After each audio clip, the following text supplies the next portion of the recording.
જામનગર જિલ્લામાં વિવિધ વિકાસ કાર્યોના લોકાર્પણ અને ખાતમુહૂર્ત કરતા સંસદ સભ્ય શ્રી પૂનમબેન માડમ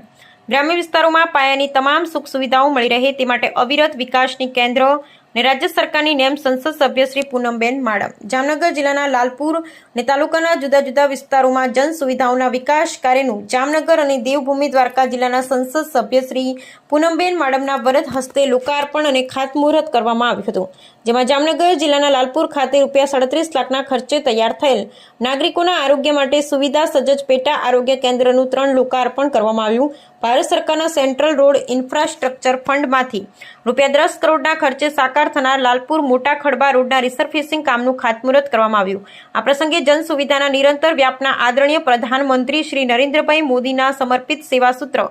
નિત્ય સાર્થક કરવાનો સંસદ સભ્ય શ્રી પૂનમબેન માડમે દ્રઢ પુનરોચ્ચાર કરી આદરણીય પ્રધાનમંત્રી શ્રી નરેન્દ્રભાઈ મોદી, રાજમાર્ગ પરિવહન કેન્દ્રીય મંત્રી શ્રી નીતિનભાઈ ગડકરી અને ગુજરાતના મુખ્યમંત્રી શ્રી ભૂપેન્દ્રભાઈ પટેલનો આભાર વ્યક્ત કર્યો। સાથે જામનગર જિલ્લાના લાલપુર તાલુકાના શણોસરામાં પેટા આરોગ્ય કેન્દ્રનું ખાતમુહૂર્ત અને શણોસરા ગામે સાંસદની ગ્રાન્ટમાંથી નવનિર્મિત કોમ્યુનિટી હોલનું ખાતમુહૂર્ત આગેવાનો, હોદ્દેદારો, વડીલો, ગ્રામજનો, કાર્યકર્તાની ઉપસ્થિતિમાં સંસદ સભ્યશ્રીના વરદ હસ્તે કરવામાં આવ્યું હતું। આ તકે ગ્રામજનોએ વિશેષ સુવિધાઓ અંગે અભિનંદન પાઠવી સાંસદ શ્રી પૂનમબેન માડમે ગ્રામ્ય વિકાસ અંગેની સરકારની કટિબદ્ધતા અંગે આભાર વ્યક્ત કર્યો હતો। આ સમગ્ર કાર્યક્રમમાં જિલ્લા પંચાયત પ્રમુખ શ્રીમતી મેયબેન ગરસર, માજી ધારાસભ્ય ચિરાગભાઈ કાલરિયા, જિલ્લા ભાજપ પ્રમુખ શ્રી વિનુભાઈ ભંડેરી, લાલપુર તાલુકા પંચાયત પ્રમુખ પ્રવીણસિંહ જાડેજા, મહામંત્રી ભાજપ દિલીપભાઈ ભુજાણી, વિનુભાઈ વડોદરિયા, ખીમજીભાઈ ધોળકિયા અને ગુમતીબેન ચાવડા, જેસાભાઈ નંદાણીયા, ઉપપ્રમુખ તાલુકા પંચાયત જયેશભાઈ તિરૈયા, સરપંચ શ્રી લાલપુર રમેશભાઈ ગાગિયા, પ્રમુખ શ્રી તાલુકા ભાજપ કાનાભાઈ આંબલિયા,